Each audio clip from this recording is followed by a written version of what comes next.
6 Things You Should Know About Wyatt Earp. Find out more about this Old West icon, from how he met his friend Doc Holliday to what happened to him after the Tombstone gunfight. After a Midwestern childhood, he headed to California by wagon train as a teen. Wyatt Barry Stapp Earp was born in Monmouth, Illinois, on March 19, 1848, and named for his father's commander in the Mexican-American War. Earp's father had a number of occupations, including farmer, justice of the peace and bootlegger, and Wyatt spent his childhood in both Illinois and Iowa. After the American Civil War broke out in 1861, Earp ran away from the family farm and tried to join the Union Army. However, his father found him and brought him home. In 1864, the Earps left Iowa and ventured west by wagon train. Along the way, the travelers had to contend with Indian raids, and Wyatt reportedly witnessed his first gunfight. By the end of 1864,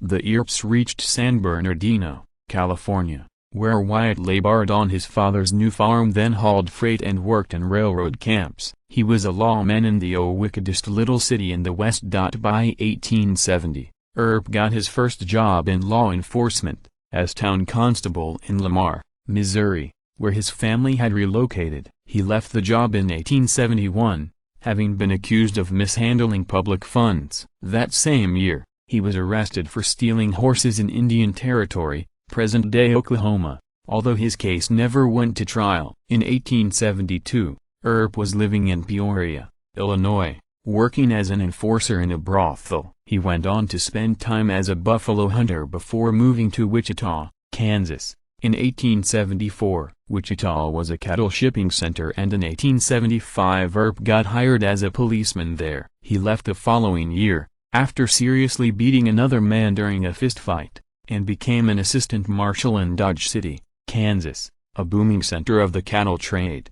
It was dubbed the wickedest little city in the West. For the next several years, Earp worked as a lawman in Dodge during cattle trading season, spending the rest of the year as a professional gambler in Texas and New Mexico. Earp met Doc Holliday on the gambling circuit. Earp met fellow gambler John Henry Doc Holliday in Texas in 1878. Holliday, a Georgia native born in 1851, had studied dentistry in Philadelphia. In 1872, he was diagnosed with tuberculosis, and doctors recommended he move to a drier climate. He went to Dallas in 1873 and established a partnership with another dentist. However, Holliday soon turned his attention from fixing teeth to drinking and gambling. Earp and Holliday became friends on the Texas gambling circuit in the late 1870s, and Doc participated in the gunfight at the OK Corral in 1881. 6 years later, Holliday died of tuberculosis at age 36 in Glenwood Springs,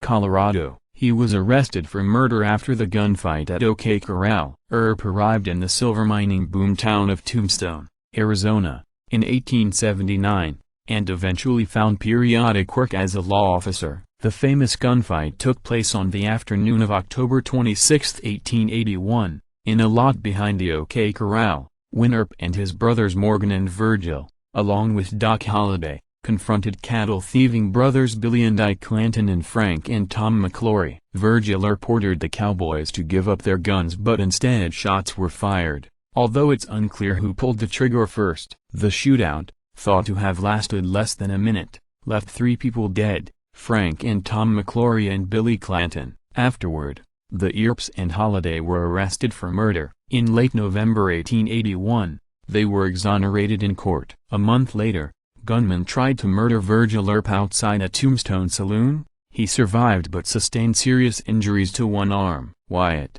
who had been appointed a deputy U.S. Marshal, organized a posse to go after the Clanton family. Ike Clanton and another brother surrendered to law enforcement, and charges against them in connection with Virgil's shooting were dropped. In March 1882, gunmen killed Morgan Earp while he was with Wyatt at a Tombstone pool hall. Exacting revenge, Wyatt and his posse murdered several cowboys. The killings tarnished Wyatt's reputation in Tombstone, and he soon fled. Earp refereed a controversial championship boxing match. After leaving Tombstone in 1882, Earp moved around the West, laying low and supporting himself through gambling. By the late 1880s, he was living in San Diego with his companion, Josephine Marcus, a New York City-born actress he met in Tombstone. In California, Earp trained racehorses and organized and promoted prize fights. On December 2, 1896, he refereed a heavyweight championship boxing match between Bob Fitzsimmons and Tom Sharkey,